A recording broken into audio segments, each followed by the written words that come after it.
Hi, and welcome to another edition of the Winner's Circle. I'm Ross Benjamin, joined as always by my co-host Chip Chirimbus, Las Vegas professional sports handicapper and past winner of the Hilton Superbook contest.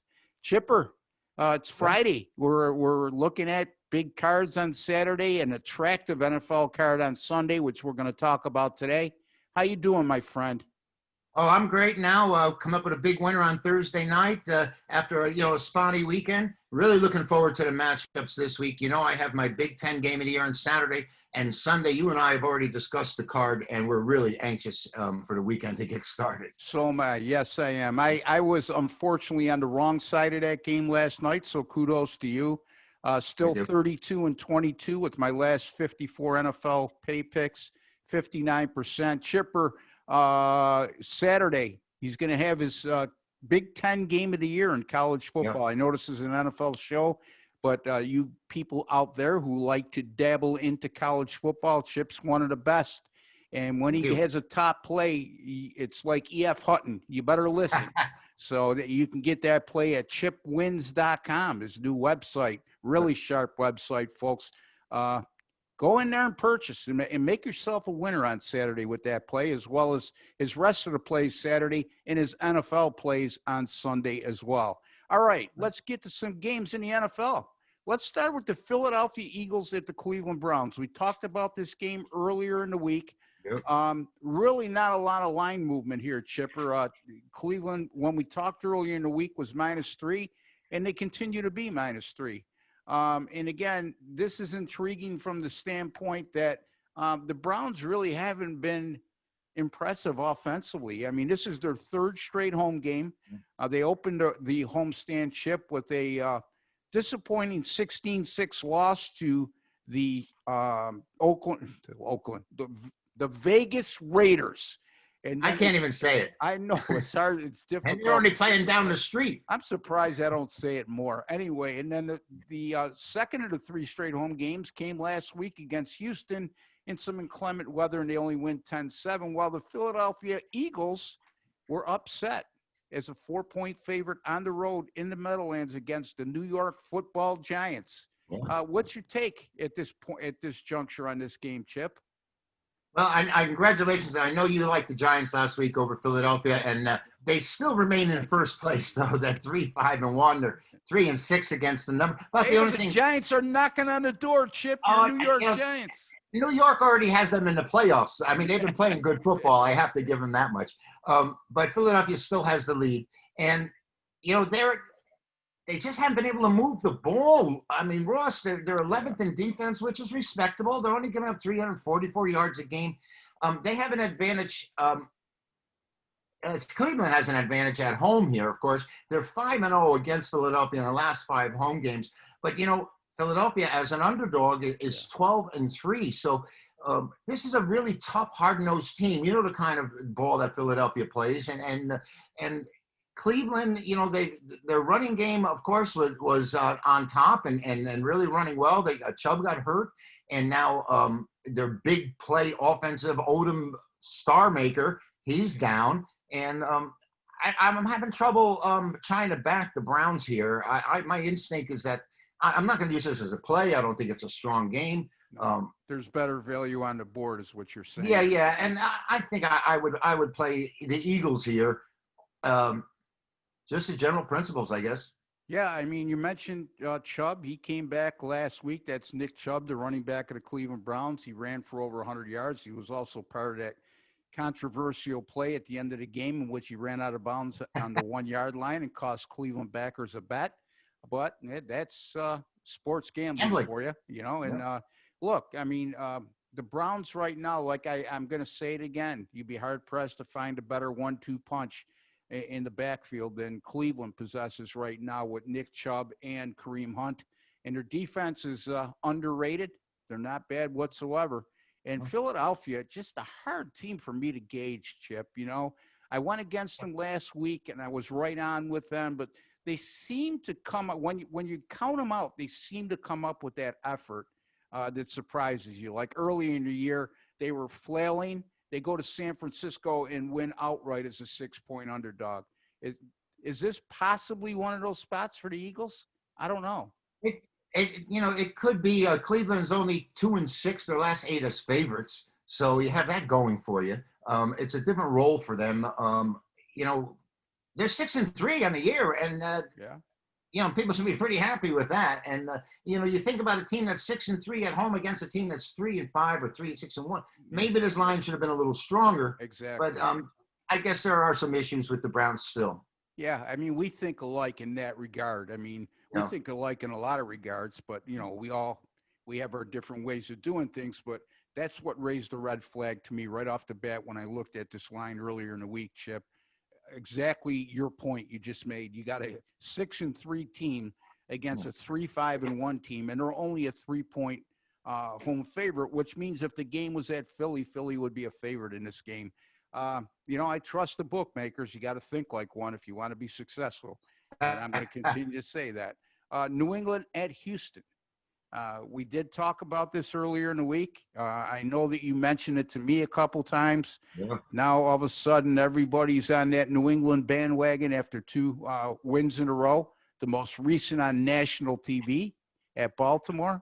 And they opened as a 2.5-point dog. Chip. Right now, they're a 1.5-point favorite against the hapless Houston Texans, who are 2-7. Yeah, they're also 2-7 against the number, Ross. And usually teams, even with bad records, have will win close to 50% of the games against the number. Especially a team that had this kind of respect coming into the season. We're all happy to see O'Brien get jettisoned. We knew he was, in over his head as a general manager, making one of the worst trades of the season. I mean, look what Anthony Hopkins is doing with Arizona right now. Hopkins. Right? He won an Oscar, didn't he? Did he win an Oscar, Anthony Hopkins? Yeah, it's DeAndre Hopkins, but that's okay. We'll call him Anthony. Well, the Houston team's terrible as at home. They're 4-10 in their last 14, and but the home team in the series has dominated 9-2-1. But that was when Houston may have had some formidable players there already. They don't look. I mean, this line tells me that I think that odds makers believe that Houston's got a decent chance of winning this game. Yeah. New England's especially the opening line, right, Chip? Absolutely. And, New England is 0-5-1 after a straight-up win. And this isn't the same New England team that we've been used to for years. And also, one thing that they've done is they played to the under 22 of the last 30 times on the road. So, maybe that's the way to go. Say that again, Chip. I have here 22-8. Oh, no, excuse me. I interpreted this wrong. They are 22-8 against teams with losing records. So New England, when they've got an advantage, a talent advantage, they seem to be able to pound people. But, we have to remember, and I have to keep reminding myself that Tampa Bay stats and New England stats are skewed because they're not the same team. Exactly. Brady was there for such a long period of time, and he dominated all these trends and all these stats, with these winning records. And so it's sort of like it's a faux pas for me to even say it. I really shouldn't even be using them, but they are the facts that they're 0-5-1 again on the road. So yeah, and what's the biggest surprise here is when I read some of the Houston reporters chronicling that Romeo Crennel is being considered to be a full-time head coach starting next year. And I just think that would be a big mistake. They need to go ahead. Didn't he already have his chance to be in Cleveland? In Cleveland, yeah. They made the playoffs 1 year with him, but then after that, they were horrible, and he got fired. And when he got hired, you mentioned it before, and I had mentioned earlier in the season. They had the worst defense in the NFL. Yeah. He was a defensive coordinator, and they promoted him to the head coach. And the same thing happened in Atlanta, as a matter of fact. Raheem Morris, the defensive coordinator in Atlanta. So who knows what's going on out there? Yeah. I think he might give this guy Cash from Tampa the manager of the year. So. Yeah, I know. There you go. But the only thing I will say to that is I think they overlooked the defensive numbers of both of those teams. Raheem Morris is a former head coach in Tampa Bay. Romeo Crennel, former head coach in Cleveland. They needed a quick fix, Chip. They needed somebody who had head coaching experience in a jiffy. And that's what those decisions were based on, because they certainly, if they based those decisions on their defensive coordinator capabilities this year, I don't know. I'd really have to But question their I sanity. have to admit, Atlanta's been playing a little better. I mean, I haven't They seen much have. improvement in the Texans, but Atlanta's been better. Yes, they Yeah. have. Green Bay at Indy. Now, I promise you, Chip, you'll be able to Yeah. comment on this game. Well, thank you for that. Okay. All right. Interesting So, game. I think as soon as both of us, I think, had the same instinct the moment we saw this game where you're giving Aaron Rodgers a chance to get points or to be in a game in a virtual pick'em situation. And I thought that was a really, the bookies were saying, come on, you want to bet the Packers? Come on, I'll take all the Packer energy you want. I mean, that was my instinct. I don't know if it's working out that way, but that was how I felt about that game. I still feel that way about this game. Look at Green Bay is 7-2. I've told you on many occasions, and I've said it on many of my podcasts. I just don't think Green Bay is as good as the record indicates. Chip, 7 of their 9 games this year have been against teams that are either currently 500 or below as far as win percentage. So they've had 2 games against teams that have a winning record right now. They've gone 1-1 in those games. One of those contests, they got blown out of the water by Tampa Bay, 38-10. These are the types of games that Aaron Rodgers doesn't thrive in, and there's not many. Why I say that is Indianapolis is a very underrated defensive team. They got off to a great start defensively, Chip.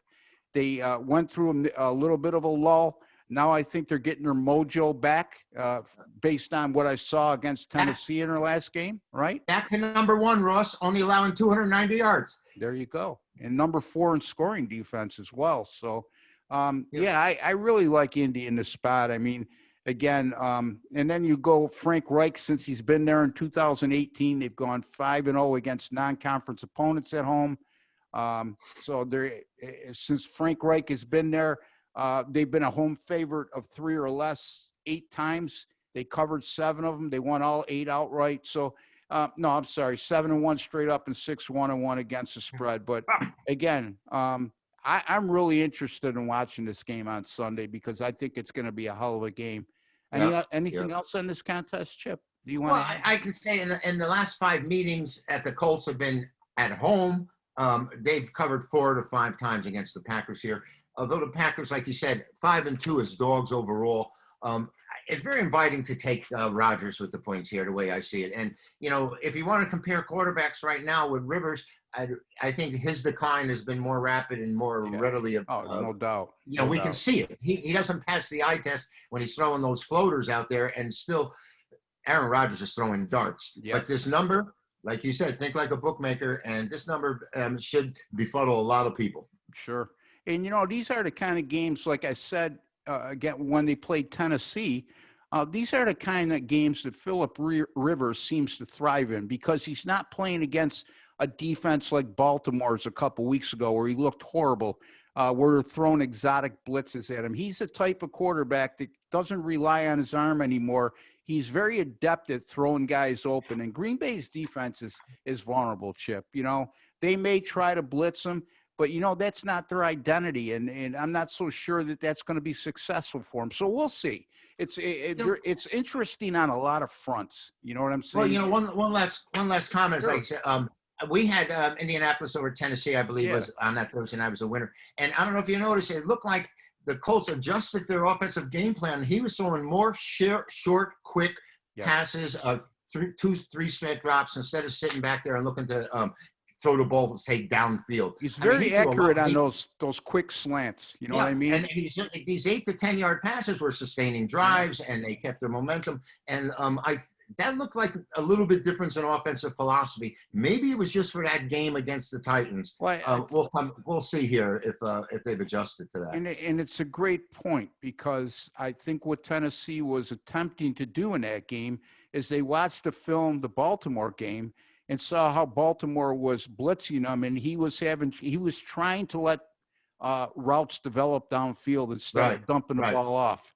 And they try to blitz him. And say what you will about Philip Rivers, one thing he's been really good at in his career, even going back to the Charger days, is he's very good at throwing guys open, like I alluded to, and then hitting guys in stride. You know what I mean, Chip? guys don't have to stop and catch the ball. Yeah. He throws it, like you said, these 8-10 yard slants. We're going for 15, 20 yards every time, Yeah. you know? So Yeah. trying to play the devil's advocate here for Phillip Rivers. Although at times he's very hard to defend. And I But don't you know, mean, and with no if he pun throws that intended. sideline pass and he floats a little bit, Yes. pick six is in play, you know, and with a great defensive corner, with a bit, you know, so. Yeah. You know, it's the aging process, I guess, you know. I mean, we're all there, and well, some of us. But yeah, I mean, but you said it. Like, look, Rivers never had the strongest arm to start with. I mean, Right. his throwing motion is 3/4. You know what I mean? 3/4 sidearm for the most part. He throws the ball like he's shooting a shot put. Now, yeah, give really. him credit. I mean, he's You know- been an NFL quarterback for 20-something years and at times very successful. But now, like you said, you take a guy who doesn't have the greatest throwing motion, he loses arm strength, and it becomes a problem. You know what I mean? I'm really wondering, is Phillip Rivers gone to the point where he has the most career starts in college and pro, and most career passing yardage combined college and pro? Because he's a 4-year starter at NC State, I believe. Yeah, he had a really good college career too. You're right. You know, he's had a great career. He had to go up against Manning, and he had to go against Brady, and could never get the brass ring or even get to that Super Bowl, because those two guys, they dominated the AFC. Yeah. Well, So, at the end of the day, he's had a good career, is what you're saying. yeah, it's I been mean, great. so we don't mean to pick. We're just, look, our job is to pick winners against the point spread. Right. And right now, we have to evaluate what we see now. You know, you can't take into account how this guy did 15 years ago. Come on. All right. You know, the Buffalo Sabres were in the Stanley Cup Finals in 2000. What good does that do? They haven't been in the playoffs for the last 10 years. And the Mets were in the World Series in 2000. There you go. Exactly right. How coincidental is that? All right, so Tennessee at Baltimore, my man. All right, two teams coming off, reeling a bit, coming off disappointing losses. Yeah. You know, Baltimore is a 7-point favorite at New England. Tennessee losing as a favorite at home. No, they were an underdog. Actually, they closed as a dog in that game against Indianapolis, but they were beat soundly, Chip. And another one of these teams is starting to resemble Seattle to me. They started out really strong. Their defense is very suspect. And Baltimore, again, when they're not playing with the lead, I keep harping on it, they're a whole different team. And what shocked me last week is New England, how well they ran the ball effectively against a really good Baltimore defense, Chip. And look, when you went into that game with those weather conditions, the high wind and the heavy rain, you had to think you got to stop the run here, force them to pass. And New England, even though Baltimore knew it was coming, they couldn't stop him. What's your thoughts, buddy? Well, you know, you mentioned how Tennessee got off that quick start. Them in Seattle, they were 5-0. Now they dropped 3 of the last 4. 3-6 against the number of the season, but 0-4 on the road. 0-4 on the road against the points. And, you know, Baltimore, this line has come down dramatically, I think, Ross. It opened at some spots. It opened at 7, and it's down to as low as 5. Yeah, and what I had said when I thought we had spoken earlier in the week is that how I thought that was such a strong number. Now 5 seems like more palatable, but it's still over that 4.5, over that 4 number. And I think they're telling you that the Ravens, when push comes to shove, are going to be the better team than the Titans. Yeah. If they can shut down the tremendous running back, Derrick Henry. Derrick Henry. They can shut Henry down. You're going to rely on Tannehill, and we've seen that he isn't able to do it just the same way as if you shut down that Raven running game, which consists of their running back, they're not able to do it. So these teams are similar in those respects, where they rely mostly on the ground game. If you can shut down their ground game, they'll be in trouble. And you mentioned before, either one of these teams jumps out to a 10 or 14-point lead, it really jackpots the other side and makes it that much more difficult for them. Yeah, and you make good points again. We talked about each passing game, and they have one common theme too, beside quarterbacks that have a difficult time bringing them back from deficits late in the game. In their defense, neither team, in my estimation, has a very good wide receiver core. Okay, you know, there's a player or two that's pretty good, but that legitimate number one guy, they lack. Okay, and overall depth they lack, and the ability to stretch the field. Yeah, you could say Tennessee has that ability with A.J. Brown, but all in all, you're not stacking up these wide receiver cores for both teams against the elite in football. That's for sure. Hey, here's a game. I know I think you mentioned this earlier this week. Andy Dalton coming back from COVID-19 and injuries this week for Dallas. The line opened with Minnesota, a 9.5-point favorite. The Vikings are now down to 7. Minnesota on quite a roll right now. It looks like they got things turned around, Chipper, based on what we saw. Win at Green Bay last week, an impressive win as well against Chicago. And Dallas, as bad as they are, 2-7, they're still in the race in the NFC East. If somebody catches fire, they definitely got the offensive talent to do so. I don't know about the defensive talent. Do you have? Was I wrong to say that you mentioned this to me once earlier this week? Well, what I had said, I think that I don't think I could possibly use the game, or but my instinct was that after the great Vikings and they go home and they have such a dominating home record, I think they're 39-18 against the points in their last 57 at home. That's really spectacular. Dallas is 0-5 at Minnesota, but it's still a little bit different mindset here with this Dallas team coming in. I think Minnesota should be focused. They really should, considering where they're coming from and how they finally got it together. But I think these two teams should move toward the center here. And my first instinct, and I think the first thing I said to you when I saw this, I said Dallas is going to cover. And that was, and I didn't know anything about the history of the game. What was that? I thought you said that. Yeah, that was my first instinct when I saw the game. I said, Dallas is going to change. They might win the game. That was my first instinct. After the way the Bears just were dominated by this Viking team on Monday night. And, we said this hundreds of times. No team is as good as they look one week to another. And and the Vikings, to me, really dominated the Bears there. I think the Bears are lucky to get a first down in the second half. And the Vikings are coming along. We expected more from them at the beginning of the year, Ross, and they didn't play all that well. Now they may be putting it together, and it's not too late for them. It really isn't. So I'm skeptical of this game. Yeah. Because of the home record of the Vikings, how strong they are. The Dallas is in such disarray. Yeah.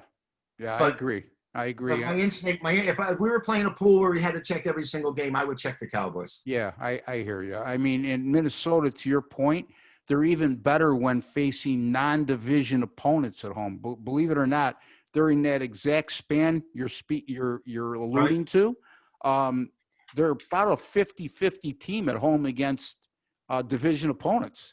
But against non-division opponents, especially since Zimmer took over in 2014, they have an unbelievable record. And let's not forget, this is a team that was out without Dalvin Cook early on, too.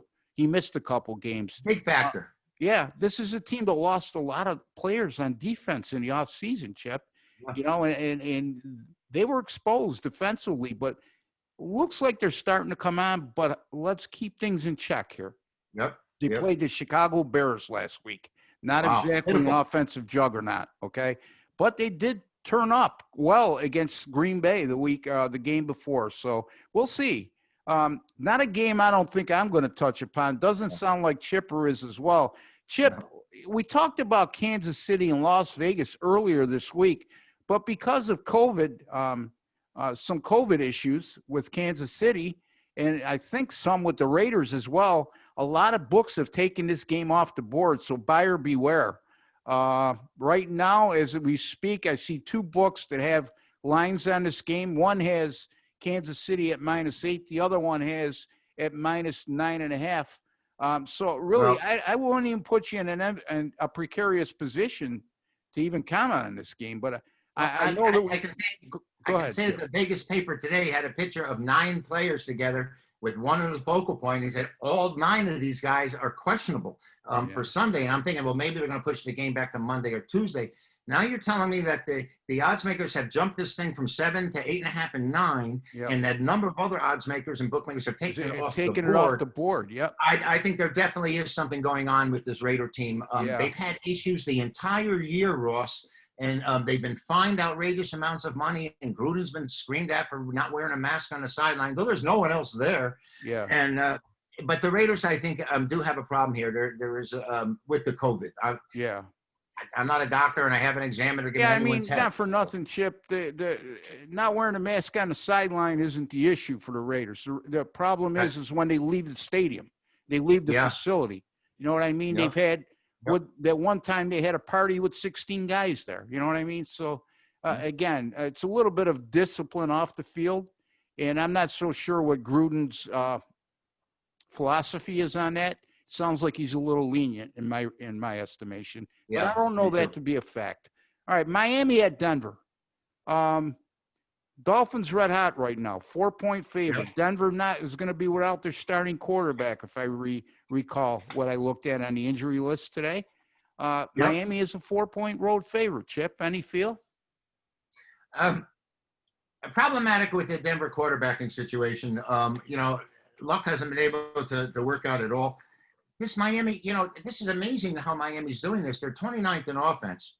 And, we're saying they're doing it all defense. Their defense is the middle of the pack. Yeah. But their defense has taken the advantage of turnovers, turning them into points, and punt returns, special teams turning them into points. And a lot of points, Ross. Enough points to win these games. They annihilated the Niners. Their defense does come to play. And if I had known the Denver's quarterbacking situation was strong and healthy here, I would give a lean on the Broncos, with Miami being in a situation where they're in a different role now as a favorite, and as a favorite on the road. And how much respect we're going to give this team? I mean, they were getting 10 points from the Niners when they had Tua, and now I don't know. I think that maybe the odds makers are right about this, and Denver is that poor and that weak.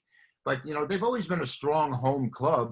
But, Ross, without being aware of who's quarterbacking and what the game plan is, the team comes in a little disarray, and I just don't know if they're worthy of a side. No, and their defense has struggled lately, Denver too. And I was just going to say, Miami on this 5-game win streak, Chipper, they've gained less than 300 yards of total offense in 4 of those 5 wins. And so, they've been to your outgained. Point, yeah. Yes, and they've been outgained. I think 5 of the last 7 games they played of their wins. So, listen, I said before that I thought the defensive backs had lasers and they were shooting them into the offensive player's eyes to keep them confused. Yeah. I don't know what it is, but I know one thing. I love this head coach, Brian Flores. I love this guy. I mean, they started 0-7 last year. They didn't quit on the guy. They were getting blown out in every game, Chipper. And they've won 5 of their last 9, and they carried it into this year.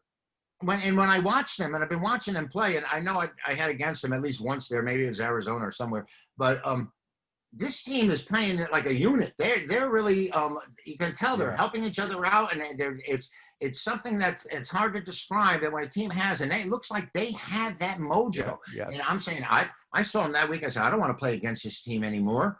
Yeah. And now here I am. I would play against them if I had to this week. But it's a recipe for disaster if you don't improve offensively, because when you're winning games consistently with the kind of offensive numbers they're putting up, eventually that's going to catch up to you.